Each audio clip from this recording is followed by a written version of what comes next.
ఎక్కడెక్కడ మెడికల్ కాలేజీలు ఇప్పుడు ప్రైవేట్ పరం చేస్తున్నారు చెప్పనా? పిడుగురాళ్ళ చాలా వెనకబడిన ప్రాంతం. పిడుగురాళ్ళు రాళ్ళలాగానే అది వెనకబడిన ప్రాంతం.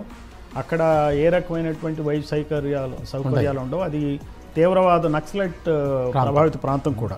ఫ్యాక్షనిజం ఉంటుంది. అక్కడ ప్రైవేటైజ్ చేస్తున్నారు. అక్కడ ఎవరు ఇది చేస్తారు? ఆ హాస్పిటల్ కాలేజ్ ఎవరు పెడతారు? డబ్బునోడే పెడతాడు, డబ్బు కోసమే పెడతాడు. అప్పుడు ప్రజలకు మేలెట్ట దొరుకుతుంది? ప్రభుత్వం చేయాల్సిన పని బయటవాడు ఎందుకు చేస్తాడు?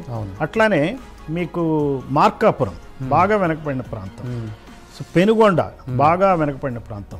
ఇవే కాకుండా అనంతపూరు, మదనపల్లి, తిరుపతి, పాలకొల్లు, అమలాపురం, బాపట్ల ఈ ప్రాంతాల్లో ఉన్న మెడికల్ కాలేజెస్ ని ప్రైవేట్ పరం చేయడాన్ని మేము నిరసిస్తాం. బహుజన్ సమాజ్ పార్టీ దీని మీద ఉద్యమం చేపడుతుంది.